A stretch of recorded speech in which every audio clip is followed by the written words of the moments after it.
Robohnya kampung kami. Sebuah cerpen esai Denny C.A.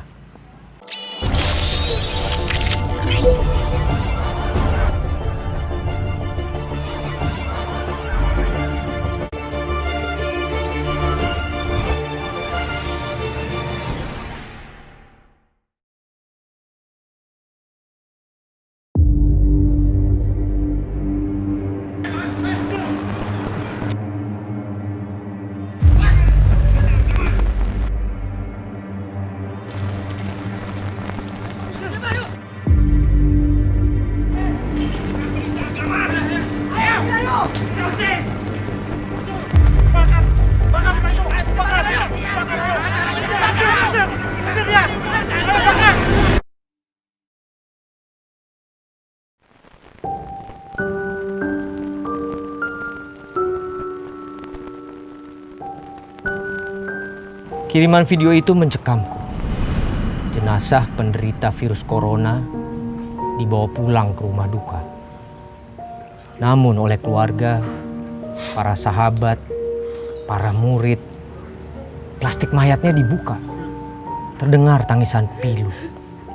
Terekam ungkapan yang hadir. Ia guru kami. Tak mungkin kami kuburkan tanpa kami lihat wajahnya terakhir kali. Pak Ahmad, pemimpin komunitas kami, harus kami cium tangannya sebelum kami lepas ke tanah makam. Terdengar nyanyian ilahi, terasa suasana seperti ribuan anak ayam kehilangan induknya.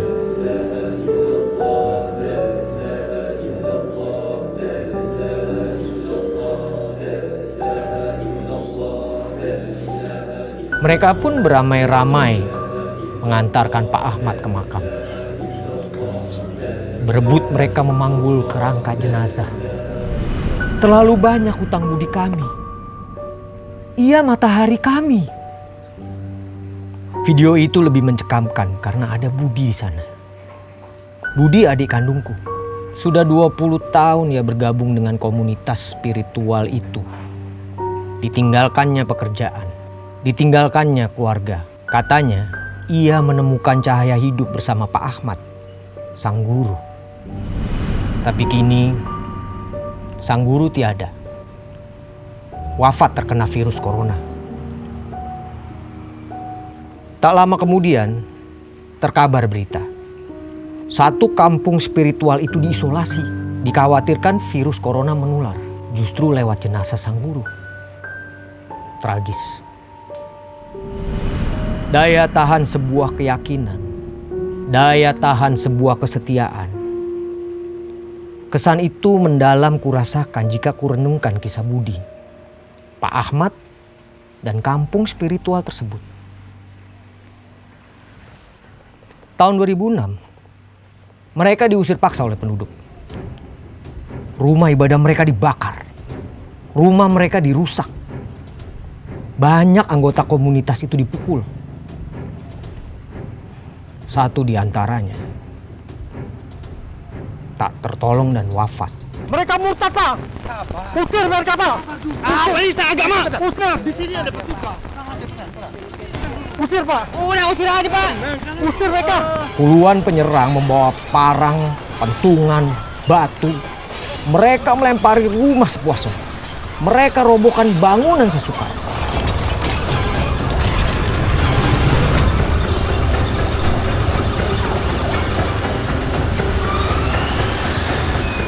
Ini yang ketiga kali mereka menyerang.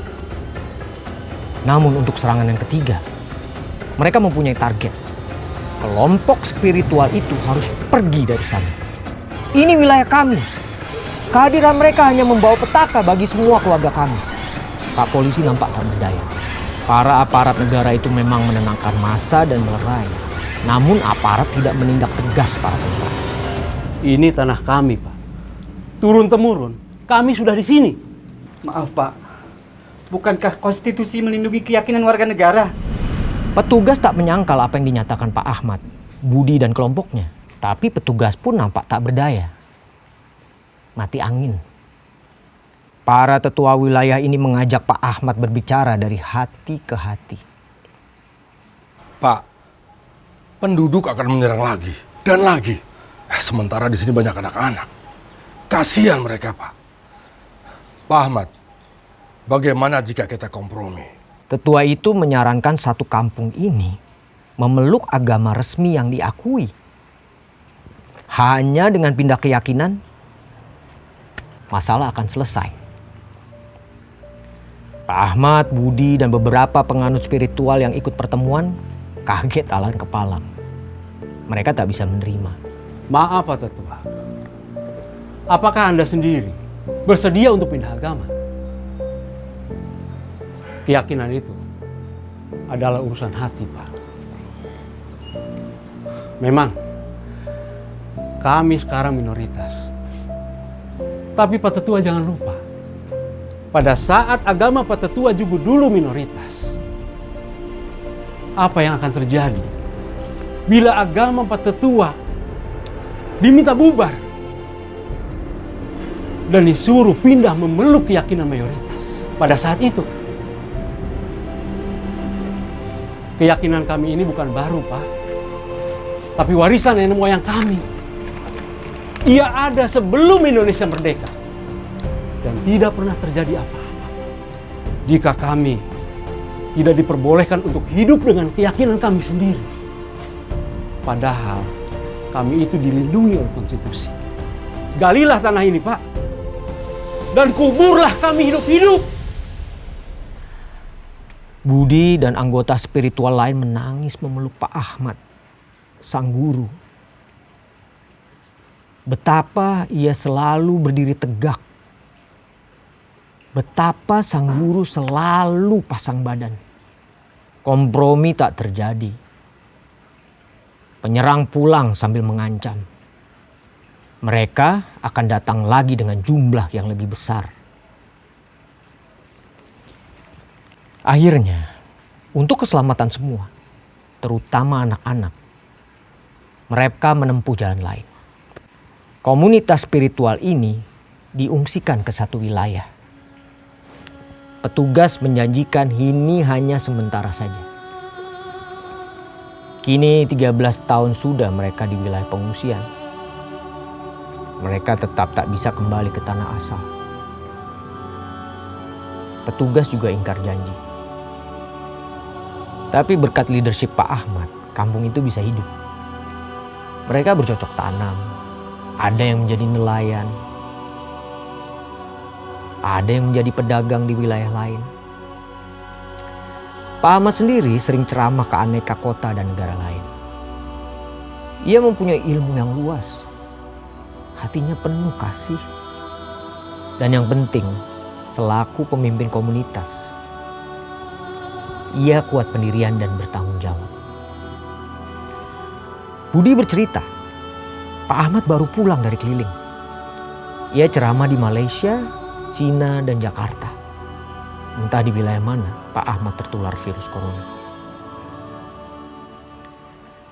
Aku teringat 5 tahun lalu. Budi dan Pak Ahmad sedang ke Jakarta. Mereka mampir ke rumahku.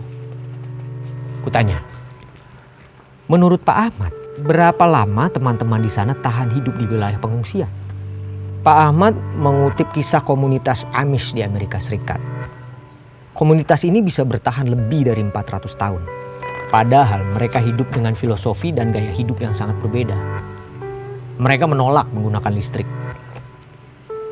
Itulah daya tahan sebuah keyakinan. Mereka yang yakin, hati mereka ada di puncak gunung. Mereka bisa bertahan setua usia gunung sendiri. Tegas Pak Ahmad menyampaikan pandangan. Kutanya kembali. Puluhan penduduk yang menyerang itu membawa golok, batu, pentungan, sambil meneriakkan nama Tuhan dan giroh agama. Seberapa itu menakutkan? Bisakah itu membuat komunitas Pak Ahmad menyerah? Itu resiko sebuah keyakinan minoritas. Bacalah kisah Nobel Kopanis. Di awal pertumbuhannya agama Kristen, justru mereka lebih sulit. Lihatlah narasi di novel itu. Banyak sekali penganut Kristen yang dicemplungkan ke gelanggang fosil. Mereka diadukan dengan singa lapar. Mereka dimakan oleh singa. Sementara belasan ribu penonton tidak ada yang iba. Bahkan tidak ada yang meneteskan air mata. Mereka malah bertepuk tangan. Astaga. Tapi lihatlah sekarang. Agama Kristen menjadi agama yang terbesar untuk alam keyakinan. Menang dan kalah itu tidaklah penting. Seperti yang terlihat dulu. Kelihatannya menang, pada akhirnya adalah kalah. Dan yang terlihat kalah, ternyata menang. Seperti yang saya katakan tadi. Keyakinan sejati itu adanya di puncak gunung. Riuh rendah di lereng gunung. Hantaman badai di daratan tidak akan mengganggu hati yang ada di puncak gunung. Karena ketinggiannya yang berbeda. Kak, kampung kami akan tetap kokoh selama Pak Ahmad bersama kami. Tapi jika Pak Ahmad tiada, kampung kami akan roboh. Jangan. Yang menopang kampung kita, janganlah seorang pribadi. Harus semua komunitas yang menopangnya. Karena pada waktunya, seorang pemimpin akan mati. Dan haruslah lahir pemimpin yang baru.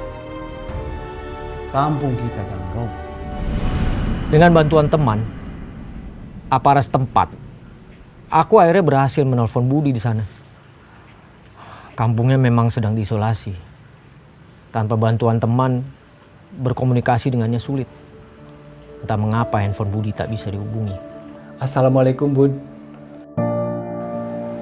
Bud, aku ikut berduka cita atas wafatnya Pak Ahmad. Tapi mengapa pemakaman Pak Ahmad tidak mengikuti protokol pemakaman COVID-19? Itu kan berbahaya buat kamu, Bud, dan buat semuanya juga. Kak, Pak Ahmad itu guru kami, pelindung kami, cahaya kami. Mustahil kami biarkan ia dimakamkan sendirian bersama petugas. Kami ingin ikut memandikan jenazahnya dan mensucikannya, Kak.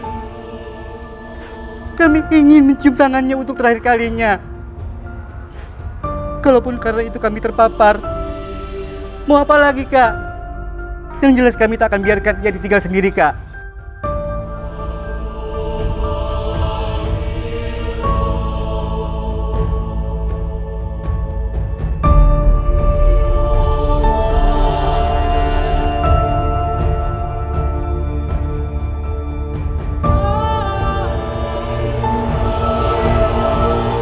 Terus, bagaimana nasib kampungmu kemudian, Bud? Kamu pernah bilang, kalau tidak ada Pak Ahmad, kampung kamu akan roboh. Aku dan teman-teman belum berpikir rencana soal itu, Kak. Kami masih berduka, Kak.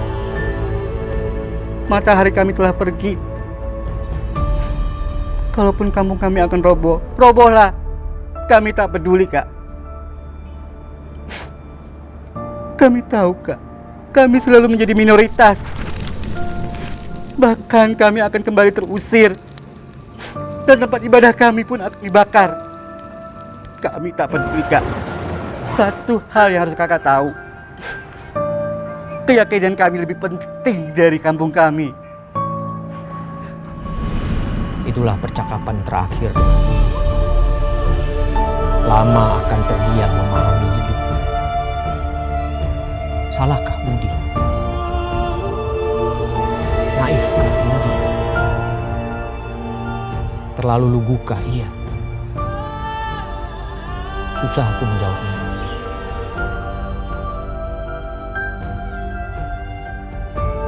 Tapi yang pasti, Budi menjadi contoh kuatnya keyakinan, kuatnya kesetiaan.